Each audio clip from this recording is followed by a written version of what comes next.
Assunto é a obesidade, que é considerada uma doença pela Organização Mundial de Saúde e também é responsável por uma série de outras doenças como diabetes, hipertensão. E os exercícios físicos, hábitos alimentares saudáveis e cirurgias são alternativas para combater a obesidade. E é sobre esse assunto que eu converso aqui no estúdio com o cirurgião gástrico José Thiago. Boa tarde, bem-vindo. Boa tarde, Rosane. Obrigado pelo convite. Agradecer aqui a TV Mirante pela oportunidade e vamos lá, tirar algumas dúvidas de quem está assistindo. Isso, a gente tem algumas perguntas aqui que nossos telespectadores já enviaram, né? A respeito dessa questão da dificuldade da pessoa obesa em conseguir reduzir de peso por meio de dietas e exercícios físicos, né?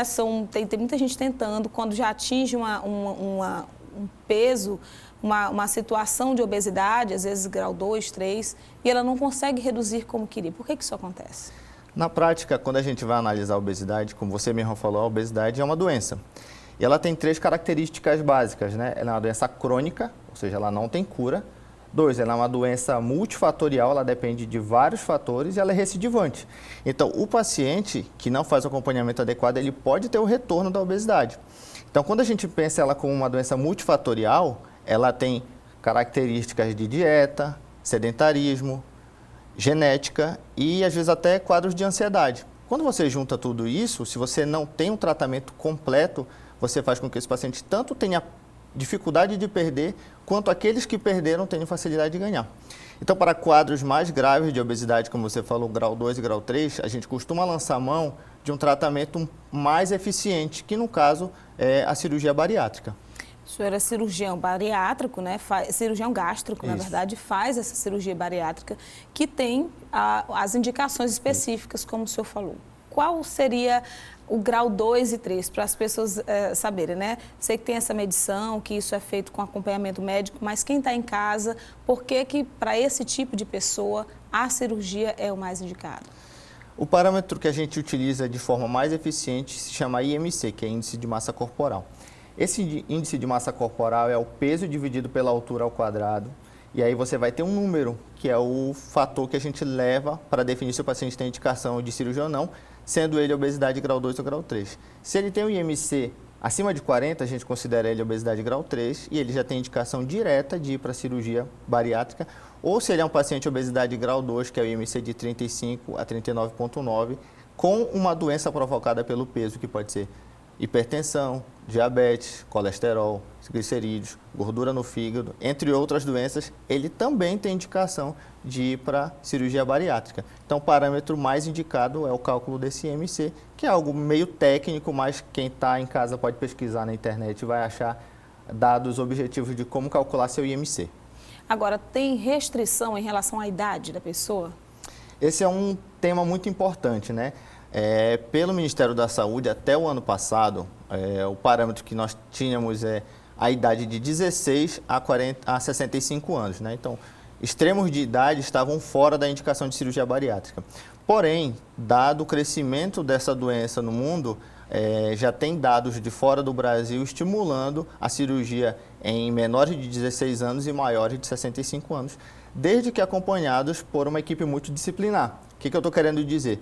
Se esse paciente em extremo de idade tem um risco alto, ele tem o benefício da cirurgia. Só que ele precisa ser avaliado por uma equipe que realmente entende de quadros de obesidade infantil ou de pacientes com obesidade na idade idosa. Então, se a gente tem algo que possa justificar a cirurgia como benefício, esses pacientes podem vir a ser submetidos à cirurgia bariátrica. Porém, ainda hoje no Brasil, a gente tem esse limitador de 16 a 65 anos. Agora, sobre os tipos, né, as técnicas que são existentes, inclusive essa avaliação multiprofissional e esse acompanhamento médico, ele pode fazer com que seja escolhida a técnica certa. Quais são as técnicas hoje disponíveis? Rosane, tem uma coisa muito importante hoje quando a gente vai discutir com o paciente sobre a técnica cirúrgica, porque até um tempo atrás o médico era soberano para definir tudo, né? E hoje, com o avanço do conhecimento e os pacientes cada vez mais instruídos, os pacientes costumam dividir com a gente essa indicação, que eles estudam, já chegam na consulta sabendo as técnicas, né? Mas para quem está em casa e não conhece as técnicas, a gente tem basicamente 2 técnicas de cirurgia bariátrica. A primeira, chamada gastroplastia vertical, que a gente faz um grampeamento que diminui o estômago para 20 a 30% do seu volume inicial, fazendo com que o paciente tenha menos fome, mais saciedade, tenha menos estímulo hormonal para que ele tenha menos fome. E a outra técnica é chamada bypass, que é uma cirurgia com desvio, também é assim que os pacientes costumam chamar, que ela, além de reduzir o estômago, a gente faz um desvio de intestino. E nesse desvio de intestino, o paciente come menos, porque o estômago está menor, e absorve menos por conta desse desvio intestinal. É óbvio que isso tem que ser discutido em consulta, mas os pacientes já levam esse conhecimento de casa para a gente definir qual a técnica para ser utilizada. Agora, quais são os riscos de uma cirurgia bariátrica? Inclusive, a gente sabe que há também a possibilidade da pessoa voltar a ficar obesa se não tiver o acompanhamento certo. Além desse risco, existe também, como toda cirurgia, a questão do risco de vida. Como é que isso pode ser minimizado? O paciente, quando ele vai para um procedimento cirúrgico, a gente sempre fala que existe uma balança, né? E essa balança mostra para a gente que o paciente tem que ter muitos benefícios em relação ao risco. Quando os benefícios pesam mais do que os riscos, você pode ter certeza, aquela cirurgia vai ser o melhor para a vida dele. Porém, como você disse mesmo, o procedimento ele tem risco até de um desfecho negativo, né? Só que quando a gente vai levar em consideração o risco que ele tem de permanecer obeso, o risco é muito maior a longo prazo, né? Com relação ao que você falou, a questão do reganho, se a gente for levar para a literatura médica, os dados que a gente tem são de 20% de reganho. Então, para cada 5 pacientes operados, provavelmente vai engordar de novo, né? É óbvio que a gente faz todo um trabalho multidisciplinar, com a equipe de psicólogo, nutricionista e endócrino, para que não volte. A gente quer que essa nossa taxa seja bem menor que 20%. Mas, objetivamente, para a tua pergunta, a cada 5 pacientes, vai acabar voltando a ter obesidade no futuro. Agora, se esse paciente teve esse reganho de peso, é possível ele fazer um outro procedimento, uma segunda cirurgia bariátrica? Essa tua pergunta é importantíssima, Rosane. Primeiro, porque esse é um tópico hoje muito falado em cirurgia bariátrica, nos congressos, na literatura médica, nos artigos, que se chama cirurgia revisional. O que é a cirurgia revisional? É um paciente que passou por um procedimento cirúrgico e que até um tempo atrás, 10, 15 anos, ele praticamente tinha esgotado a possibilidade dele de perder peso. Então, se ele tinha feito uma cirurgia, ele reganhou, a gente não tinha mais o que fazer.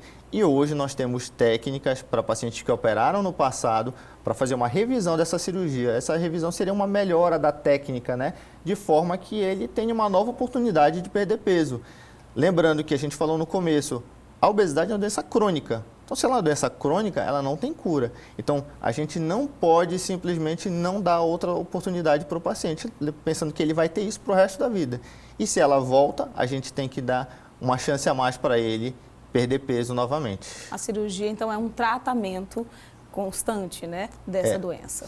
É uma coisa que a gente costuma falar no dia a dia, no consultório, nas redes sociais e aqui na TV, que o paciente, fazendo qualquer tipo de tratamento para perda de peso, seja ele medicamento, dieta, balão ou cirurgia, ele tem que fazer um acompanhamento.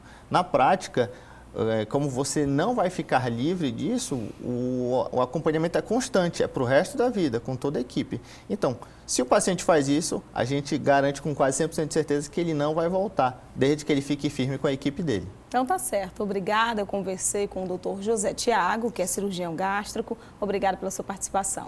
Obrigado pela oportunidade mais uma vez. Boa tarde a todos de casa. Até a próxima.